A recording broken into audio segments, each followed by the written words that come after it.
Hello students, आप ICSE mathematics channel को देख रहे हैं और इस चैनल के माध्यम से आप क्लास 9 के एक बहुत ही महत्वपूर्ण चैप्टर प्रोबेबिलिटी अर्थात प्रायिकता के बारे में जो इंट्रोडक्शन दिया गया था, आप हमारा पहला वीडियो देखिए। उसमें मैंने प्रोबेबिलिटी का जो है इंट्रोडक्शन दिया है, सिर्फ एक झलक दिया है प्रायिकता होता क्या है। छात्रों, ये प्रायिकता जो है ये गणित में जो है पार्ट में जो है अंतिम चैप्टर के रूप में दिया गया है। वास्तव में यह आसान तो है, लेकिन इसके लिए समझना जरूरी है। जब तक आप इसका इंट्रोडक्शन नहीं सुनेंगे, जब तक आप समय नहीं देंगे, जब तक आप लेक्चर नहीं सुनेंगे, तब तक यह चैप्टर बहुत ही भारी है। ठीक है, इसलिए आप घबराइए नहीं, आपका समय जरूर जाएगा। पहला हिसाब स्टार्ट होने से पहले आपको समय देना पड़ेगा। जब तक आप समय नहीं देंगे तब तक यह चैप्टर आपके लिए बिल्कुल भारी रह जाएगा। और आपका जो अगला जो क्लास है, क्लास 10 में जब आप जाइएगा तो वहाँ पर आपको बिल्कुल भी समझ में नहीं आएगा। पुनः आपको पुनरावृत्ति करनी पड़ेगी क्लास 9 से, आपको 0 से चलना ही पड़ेगा। तो आइए हम आपको प्रायिकता के बारे में जो आवश्यक तथ्य, जो विषय वस्तु है, उसके बारे में बताने का प्रयास कर रहे हैं। और आप इसे ठीक से समझिए।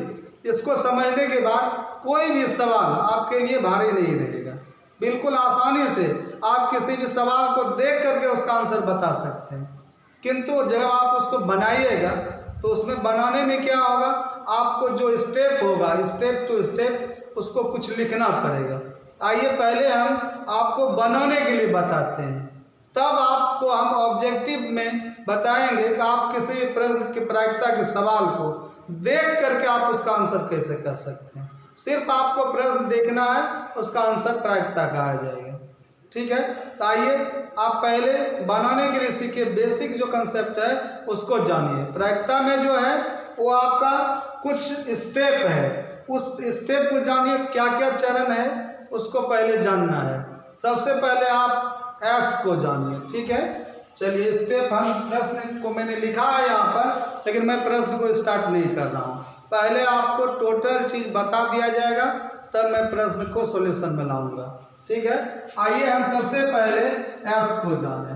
एस क्या है? सिंपल स्पेस अर्थात प्रतिदर्श समष्टि। एस में हमें कुछ चीजों को लिखना है। क्या लिखना है? तो प्रश्न में जो मूल तथ्य है उसको लिखना है शॉर्ट करके। ठीक है, एस में क्या लिखना है? तो कुछ नंबर्स दिए हुए रहते हैं, उस नंबर्स को क्या करते हैं, उसके अनुकूल में कुछ घटनाएं, कुछ विभाजित उसका पार्ट दिया रहता है, उसको लिख लेना है, शॉर्ट करके लिख लेना है। जैसे अगर हम ये बोलें कि किसी डब्बे में 5 लाल कंचे, 4 हरे कंचे और 3 उजले कंचे हैं, तो इसको एस में लिख लेना है शॉर्ट में। ठीक है, और जो पूछा जाएगा आगे उसका जो है उसको कहाँ पर लिखना है उसको पहले बाद में जानना है। कि पहले हम एस लिखते हैं कि प्रतिदर्श समष्टि, मतलब प्रश्न में दिख क्या रहा है, क्या लिखना है एस में।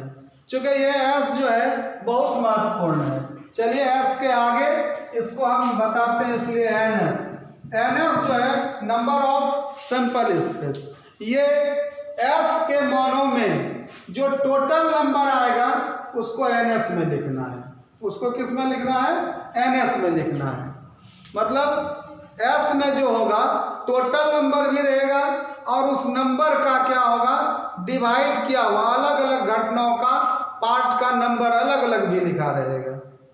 तो टोटल नंबर क्या करना है, अगर लिखना है एनएस में तो ऐड करके जोड़ करके लिख लेना है। एस के एलिमेंट को क्या कर देना है, जोड़ देना है। या टोटल नंबर अगर डायरेक्ट एस में दिया हुआ है तो उस टोटल नंबर को उठा करके लिख लेना है। तो हमेशा याद रखिएगा, एस में कभी कभी टोटल नंबर रहेगा और कभी कभी पार्ट नंबर रहेगा, घटना का अलग अलग नंबर रहेगा। अगर अलग अलग नंबर दिया रहेगा घटनाक्रम का, विभिन्न घटनाओं का, तो एनएस में उस सब नंबर को क्या कर लेना है, जोड़ लेना है। अगर टोटल नंबर एस में दिया है तो उसके एस में से टोटल नंबर एनएस को मतलब लिख लेना है एनएस में।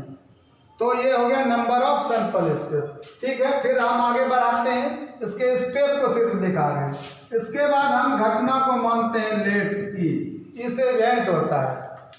हम घटना को मानते हैं, ऐसे घटना को मानते हैं जो प्रश्न में पूछा जाता है। ठीक है, जहाँ पर जो प्रश्न में पूछा जाएगा जिस घटना की प्रायिकता, उस घटना को लेट इवेंट में घटना होता है, लेट ही हो गया। अब घटना को मानना है तो आपको प्रश्न में पता चल जाएगा कि जो पूछा गया उसी घटना को मानना है।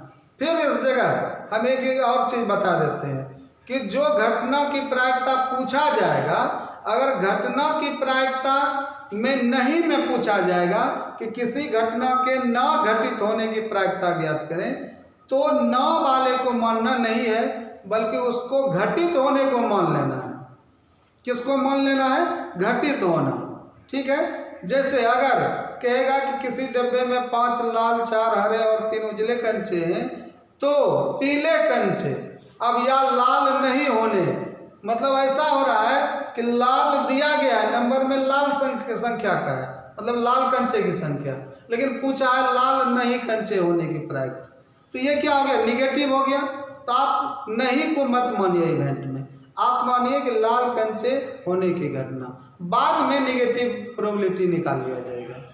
ठीक है, उसका भी हम नियम बताएंगे। चलिए हम पॉजिटिव घटना को क्या मान लेंगे? लेट ही, जो पूछा जाएगा। निगेटिव पूछा जाएगा फिर भी हम पॉजिटिव घटना को उसके आधार पर लिखेंगे। इसके बाद उस घटना में जो घटनाक्रम का अनुकूल परिणाम होगा उसको एनई में लिखेंगे, नंबर ऑफ फेवरेबल इवेंट, मतलब जो अनुकूल परिणाम होगा, घटना के अनुकूल परिणाम, उसको हम एनई में डालेंगे। ठीक है, इसके बाद तब लास्ट में होगा, इसलिए प्रोबेबिलिटी ऑफ इवेंट बराबर सूत्र बना है एनई बटा एनएस, एनई बटा एनएस, मतलब एनई बटा यहाँ से आ जाएगा एनएस, मतलब घटना के अनुकूल परिणामों की संख्या बटे कुल संभव परिणामों की संख्या, एनई बटा एनएस।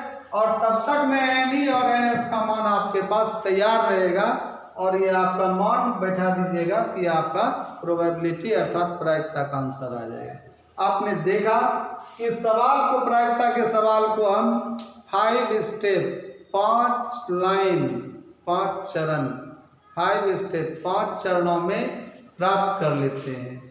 तो हम यहाँ पर बताएंगे इसमें कि थोड़ा सा इस जगह पर देखिए कि यहाँ पर हमें क्या जानना है, एस, इसके बाद क्या है एनएस, तब क्या है लेट ई, तब क्या है एनई और लास्ट में है पी। पहले एस, तब एनएस, तब लेट ई, घटना को मानना है, तब उस घटना के परिणामों को लिखना है, number of favourable event NE, और लास्ट में प्रोबेबिलिटी ऑफ इवेंट बराबर एनई बटा एनएस।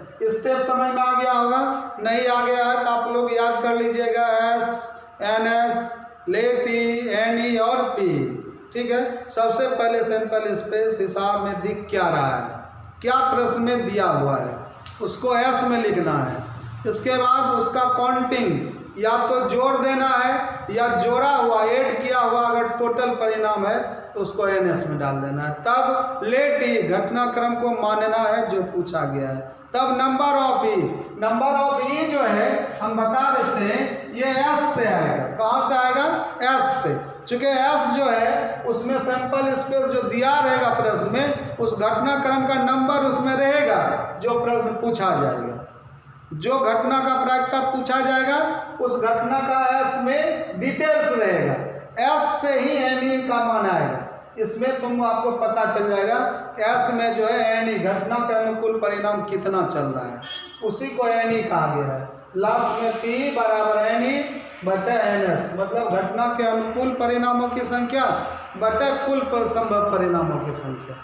आइए हम इसको प्रश्न के आधार पर बताते हैं। प्रश्न संख्या 1 आपका बोर्ड पर लिखा गया है क्वेश्चन। ठीक है, एक क्रिकेट मैच में एक महिला बल्लेबाज खेली गई 30 गेंदों में 6 बार चौका मारती है। 30 गेंदों में कितना बार? 6 बार। तब बताइए कि यहाँ 30 क्या है? टोटल गेंद खेली गई, टोटल गेंद है, और टोटल गेंद में ऐड नहीं करना चूंकि वो ऑटोमेटिक पहले से टोटल है। ठीक है ना, उसमें ऐड नहीं होगा। उसी 30 गेंद में पार्ट घटना का भाग बना रहा है, क्या 6 गेंद पर वह चौका मारती है। इसका मतलब हुआ आप और इससे ज़्यादा समझ सकते हैं। 6 गेंद पर चौका मारती है, 30 गेंद खेल रही है, इसका मतलब 24 गेंद पर वह चौका नहीं मारती है। 24 गेंद पर चौका नहीं मारती है। तो बताइए चौका नहीं मारे जाने की प्रायिकता क्या होगा? तो चौका नहीं मारे जाने का कितना परिणाम आ रहा है? नहीं मारे जाने का 6 है, 6 बार चौका मार रही है, तो नहीं कितना बार मार रही है? 24। तो यही अनुकूल परिणाम 24 हुआ आपका निगेटिव में। और 24 बटे टोटल गेंद कितना खेली है? 30। तो आइए आपका आंसर 24/30 हो गया। ठीक है, लेकिन मैंने क्या बताया कि इसको बनाना है। तो बनाना तो कैसे है? तो निगेटिव प्रोबेबिलिटी पूछा है, तो हम निगेटिव प्रोबेबिलिटी को थोड़ा देर के लिए पॉजिटिव घटना के रूप में देख रहे हैं। ठीक है, तो चौका न मारे जाने का नहीं निकाल करके हम चौका मारे जाने का निकाल रहे हैं प्रोबेबिलिटी। क्यों? क्योंकि चौका मारे जाने का यहाँ नंबर दिया गया है, फेवरेबल नंबर, अनुकूल यहाँ पर परिणाम।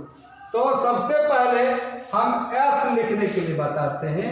इस सवाल का एस क्या होगा? एस में आपकी मर्जी के अनुसार जो लिखना है हिसाब का, शॉर्ट में जो दिया है उसको लिख लेना है एस में। तो आइए हम इसके सॉल्यूशन को करते हैं। तो सॉल्यूशन में हम लिख रहे हैं कि एस बराबर क्या लिखा जाए। एक क्रिकेट मैच में एक महिला बल्लेबाज खेली गई 30 गेंदों में 6 बार चौका मारती है। बताइए क्या लिखा जाए? कम से कम भाषा में लिखना है, नंबर आ जाना चाहिए, फेवरेबल नंबर आ जाना चाहिए, टोटल नंबर आ जाना चाहिए, या और कोई नंबर एक्स्ट्रा में है तो उसको लिखना है। तो हमें लग रहा है कि इसमें हमें क्या लिख लेना है शॉर्ट में एस में, कि महिला बल्लेबाज द्वारा खेली गई 30 गेंदों में 6 बार चौका मारती है। महिला बल्लेबाज क्या कर रही है? खेली गई 30 गेंदों में 6 बार चौका मारती है। कम से कम इतना लिख लेना है कि महिला बल्लेबाज द्वारा खेली गई 30 गेंदों में 6 बार वह क्या करती है? चौका मारती है। उसको भी निगेटिव कर दीजिए, उसको भी छोड़ दीजिए। कम से कम कुल खेली गई 30 गेंद में 6 बार चौका मारती है। इतना तक तो हो सकता है। इसके अतिरिक्त तो और कुछ नंबर के रूप में नहीं दिया हुआ है। हम यहाँ लिखते हैं एस में कि महिला बल्लेबाज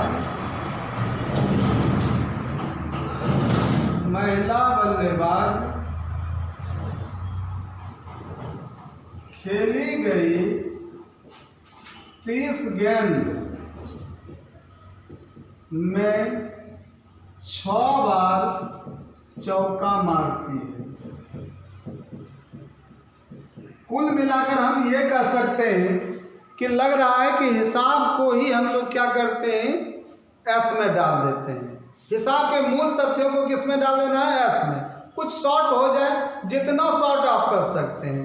इसकी भाषा को परिवर्तित करके भी लिख सकते हैं, लेकिन उसका अर्थ नहीं बदलना चाहिए, घटनाक्रम का नंबर नहीं बदलना चाहिए। यहाँ पर एस हो गया। अब बताइए, इसलिए N S number of sample space, कुल संभव परिणामों की संख्या, कुल है एन एस, है ना? तो बताइए यहाँ पर ये ध्यान रखना, एन एस में कभी कभी जोड़ा जाता है, तो 30 जोड़ 6 नहीं होगा। क्यों नहीं होगा इस सवाल में 30 जोड़ 6?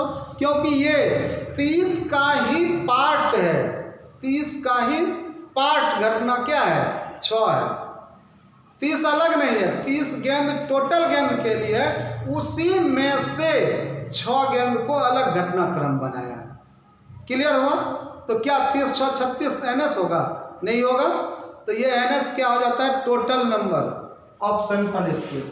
तो ये एनएस में आ जाएगा 30। ठीक है, चलिए एनएस में 30 हो गया। अब 2 स्टेप हम लोग पार कर चुके हैं। अब घटनाक्रम को मानते हैं, लेट इवेंट, यहाँ लिखते हैं लेट ई बराबर। ठीक है, तो मैंने बताया था जो पूछा जाएगा उसको क्या करना है? लेट कर लेना है, मान लेना है। आइए पूछा है चौका ना मारे जाने, फिर यहाँ पर मैंने बताया कि ना मारे जाने को नहीं बनाना है, मारे जाने को बनाना, चौका मारे जाने की घटना। तो लेट ई में क्या लिखेंगे?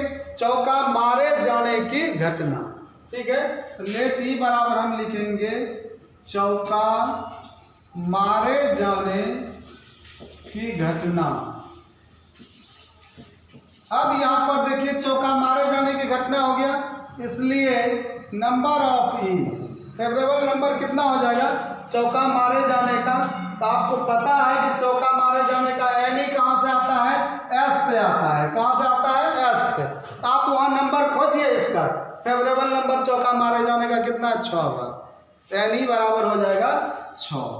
ठीक है, कहाँ से एन ई आता है पहले भी बताया, एन ई कहाँ से आएगा, एस से, सिंपल स्पेस से। तो यहाँ 6 हो गया। अब आपका 4 स्टेप डाउन में हम लोग आ चुके हैं और लास्ट में इसलिए प्रोबेबिलिटी ऑफ इवेंट बराबर एन ई बटा एन एस, एन ई बटा एन एस।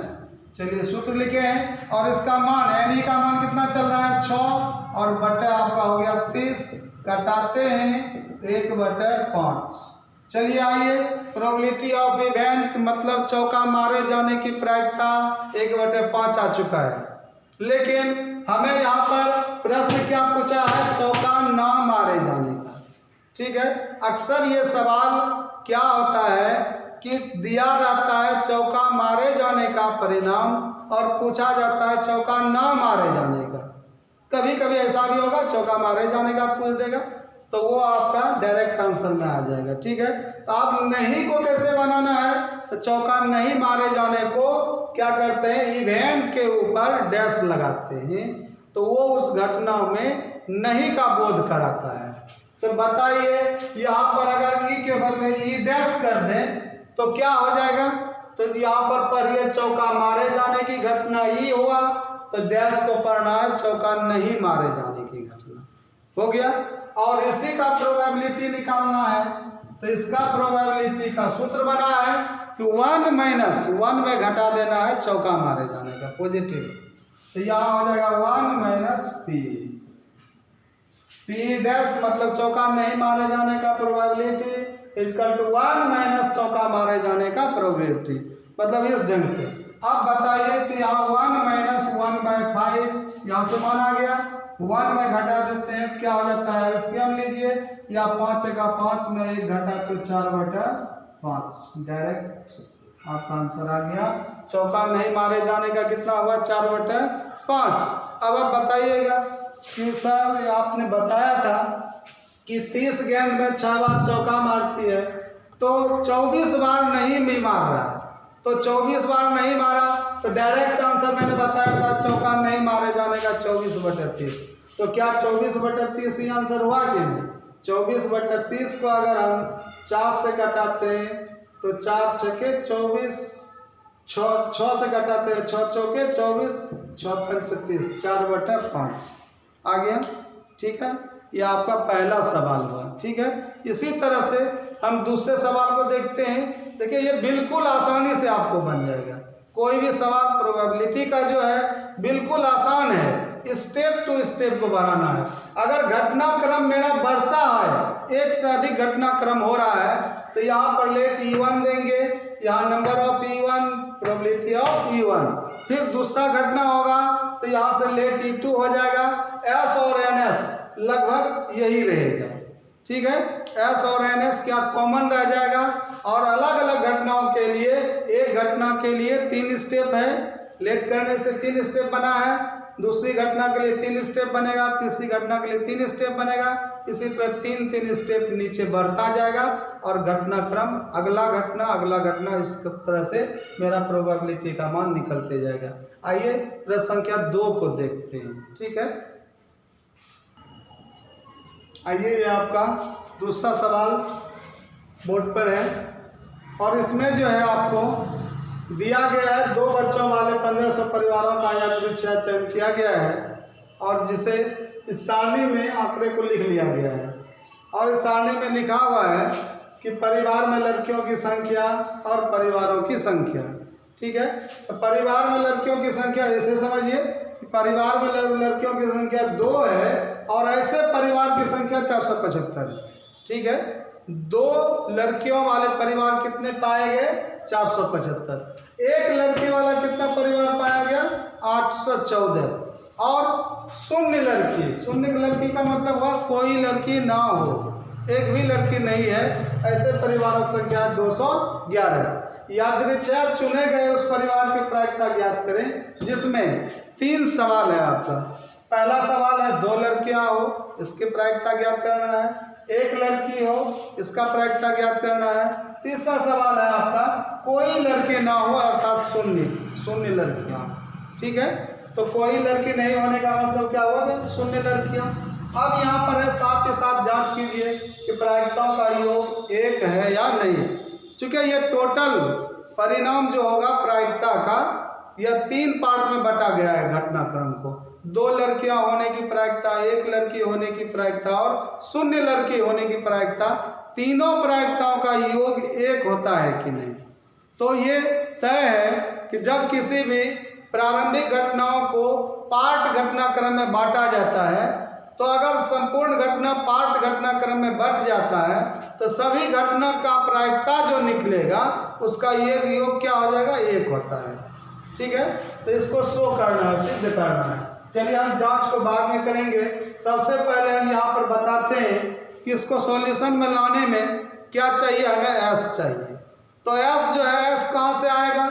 हम चाहते हैं कि एस जो है इसका यहाँ पर जितना भी संख्या मान है उसको हम एस में डाल देते हैं। आइए हम इस सारणी को ही किस में डाल देते हैं? एस में। किस में डाल देते हैं? एस में। चलिए ये प्रश्न आपका था। ठीक है, इस प्रश्न को अब हम सॉल्यूशन पर, आंसर शीट पर कैसे लेते हैं। आइए हम यहाँ पर प्रश्न संख्या 2 को लिखते हैं सॉल्यूशन में कि SOLN सॉल्यूशन हो गया। ये आपका एस बराबर कंप्लीट हो गया। एस में आपको क्या पता चलना चाहिए? इस हिसाब का मूल तथ्य क्या है जो हमें दिखा रहा है कि अनुकूल परिणाम कितना है, टोटल परिणाम कितना है। आइए परिवारों की कुल संख्या कितना चल रहा है? 1500। परिवारों की कुल संख्या कितना चल रहा है? 1500। ठीक है, ये टोटल हो गया। तो पता चल गया होगा कि यहाँ NS हमारा कितना हो गया? NS बराबर 1500। NS बराबर 1500, या नहीं तो इस सब परिवार की संख्या को जोड़ लीजिए यहाँ पर NS में, इसको जोड़ करके लिखिए कितना हो जाएगा? 1500। ये ऐड किया गया है। क्यों? आपको पता है कि प्रश्न में दिया हुआ था 1500 परिवारों के लिए ये सारणी बनाया गया था। 1500 परिवारों का ये सर्वेक्षण का ये टेबल था कि किस परिवार में कितनी लड़कियां हैं। ठीक है ना। तो चलते हैं, पहला सवाल एस और NS हो गया। अब रोमन 1 पहला सवाल, फर्स्ट इवेंट लेट E1।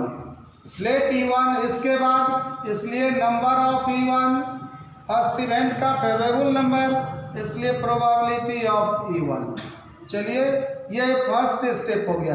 आइए हम दूसरे सवाल को जब हम बताएंगे तो यहाँ दूसरा सवाल हम लिख लेते हैं लेट E2 सेकेंड इवेंट क्या चल रहा है, इसलिए number of E2 second event का फेवरेबल नंबर, इसलिए प्रोबेबिलिटी ऑफ E2 प्रायिकता दूसरी घटना का।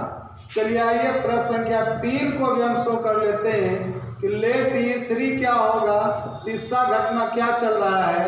इसके बाद इसलिए number of E3 favourable number किसी घटना का क्या है, इसलिए प्रोबेबिलिटी ऑफ E3 मतलब प्रायिकता किसी घटना की क्या हो सकती है।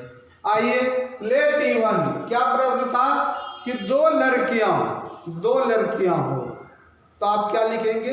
2 लड़कियां, चूंकि ये इस इवेंट होता है, इसमें एक वर्ड अंत में जोड़ना है, घटना कम से कम। तो 2 लड़कियां होने की घटना। क्लियर? तो क्या लिखना है यहाँ पर? लेट E1 बराबर 2 लड़कियां वाले परिवार होने की घटना। 2 लड़कियां वाले परिवार होने की घटना कि ऐसा परिवार जिसमें 2 लड़कियां हैं उसकी घटना। तो बताइए यहाँ पर 2 लड़कियां वाले परिवार, नंबर ऑफ फेवरेबल नंबर कितना है? 475। यही एस से आ जाता है 475। और P1 बराबर आपको पता होगा NE1/NS होगा। तो बताइए NE1 कितना हो गया? 475/1500। आइए ये आपका पहला आंसर हो गया। ठीक है, कटा भी सकते हैं, नहीं भी कटा सकते, कोई दिक्कत नहीं है। इसके बाद लेट E2 क्या प्रश्न था? 1 लड़की हो, तो क्या हम घटना उसमें जोड़ेंगे तो क्या लिखेंगे? लेट E2 बराबर 1 लड़की वाले एक लड़की वाले परिवार होने की घटना, परिवार होने की घटना। अब यहाँ पर देखिए एक लड़की वाला परिवार, कितना नंबर ऑफ फेवरेबल नंबर कितना चल रहा है एनएस में 814, ये Ni2 बराबर 814 और प्रोबेबिलिटी क्या हो जाएगा 814 बटा टोटल नंबर 1500, Ni/NS हो जाता है ये 1500। आइए ये आपका दूसरा इवेंट का प्रोबेबिलिटी आ गया, कोई दिक्कत नहीं है। तीसरा है कि कोई लड़की ना हो, कोई लड़की नहीं हो तो हम लोग क्या बोल सकते हैं, शून्य लड़की हो तो यहाँ पर हम लिखते हैं कि कोई लड़की नहीं होने वाले, कोई लड़की नहीं होने वाले परिवार, होने वाले परिवार होने की घटना, परिवार होने की घटना। यहाँ पर आप कोई लड़की नहीं होता है तो 0 लड़की आया तो कितना मान है 211 और यहाँ पर P3 क्या हो जाएगा 211 बटे 1500। आइए ये आपका तीसरा सॉल्यूशन हो गया, तीसरा आंसर हो गया। और बाद में आप जांच कर लीजिए क्या तीनों प्रायिकताओं का योग एक है कि नहीं। यहाँ पर हम लिखते हैं जांच कीजिए तो probability of first event plus probability of second event plus probability of third event, तीनों का मान, पहला का मान है 475 बटे 1500 प्लस इसका मान है 814 बटे 1500 और इसका मान है 211 बटे 1500 और इसका एलसीएम 1500 हो जाएगा और ऊपर में 1500 कैंसिल नीचे हो जाएगा सबका, ये 475 प्लस 814 प्लस 211 सबको जोड़ सकते हैं आप तो ये हो जाएगा 1500 बटे 1500 और कैंसिल होकर के एक प्राप्त होगा। आप यहाँ लिख सकते हैं प्रूव या जांच किया, कितना सभी प्रारंभिक प्रायिकताओं का योग एक के बराबर होता है। ठीक है, तो आपको पता चल गया होगा ये प्रायिकता इतना आसान है लेकिन स्टेप टू स्टेप चलना है। सबसे पहले क्या लिखने की क्षमता बनाना है एस को, क्योंकि ये एस जो है यही सबसे महत्वपूर्ण है, एस में ही टोटल एनएस छिपा रहता है। टोटल नंबर को ऐड करना है तो 1500 हो गया, अगर नहीं ऐड करते हैं तो यहाँ प्लस लिख करके ऐड कर सकते हैं क्योंकि ये पार्ट घटना का अनुकूल परिणाम है। ठीक है, उसके बाद ये एस और एन एस लेट ई इवेंट को मानना है जो पूछा गया है, उसके बाद Ni1 फेवरेबल नंबर एस से निकाल लेना है, इसके बाद प्रोबेबिलिटी ऑफ इवेंट ये अनुकूल परिणाम बटे कुल परिणाम को लिख लेना है। आपका सवाल बिल्कुल आसानी से बन जाएगा। ठीक है, पुनः हम अगले वीडियो में आपको बताएंगे, तब तक आप इस चैप्टर के अन्य सवालों को देख करके रख सकते हैं। Thank you.